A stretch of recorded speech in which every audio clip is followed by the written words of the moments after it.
GGL, hambatan dalam dan tegangan jepit.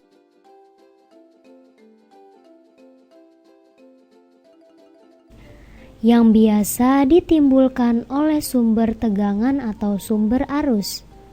Contohnya pada baterai. Biasanya pada baterai ini tertulis misalkan baterainya itu 9 volt, maka itu berarti GGL-nya adalah 9 volt.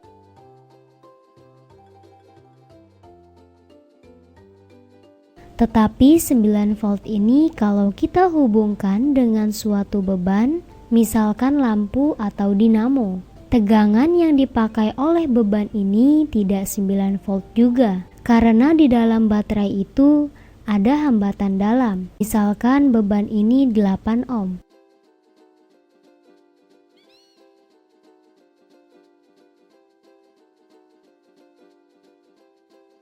Maka kita gambarnya seperti ini. Ini 8 ohm.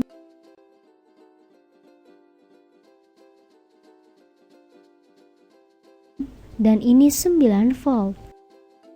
Ini tidak seperti ini karena di sini kita belum menggambar hambatan dalam. Jadi karena baterainya sendiri menyerap energi. Jadi ada hambatan dalam baterai. Misalkan hambatan dalam itu 1 ohm. Berarti kita menggambar seperti ini. Ini 9 volt. Kemudian di sini ada hambatan dalam baterai. Di sini 8 ohm dan misalkan di sini 1 ohm. Kalau seperti itu, arus yang timbul ini dan ini di seri. Kalau di seri hambatan penggantinya itu 9 ohm. Kalau di sini arus yang muncul itu adalah 9 bagi 9 sama dengan 1 ampere. Kalau di sini 1 ampere berarti berapa tegangan yang digunakan oleh beban?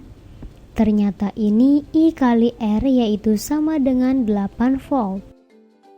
Berarti ini berbeda, tegangan di sini GGL dengan tegangan di sini yang digunakan. Tegangan yang digunakan inilah yang disebut tegangan jepit. Tegangan jepit itu adalah tegangan yang sesungguhnya dipakai ketika sumber tegangan itu dipasangkan di beban.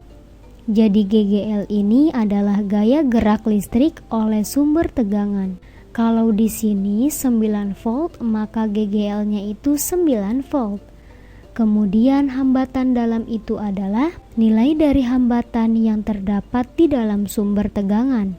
Contohnya pada baterai ini ada hambatan dalam sebesar 1 ohm. Berikutnya adalah tegangan jepit. Gara-gara ada hambatan dalam, jadi tegangan yang digunakan oleh beban ketika ini dihubungkan dengan beban itu tidak sama dengan 9 volt. Ini tergantung pada besar bebannya. Dengan hukum-hukum yang kita temukan, maka kita bisa mencari berapa tegangan yang dipakai. Itulah yang dinamakan tegangan jepit.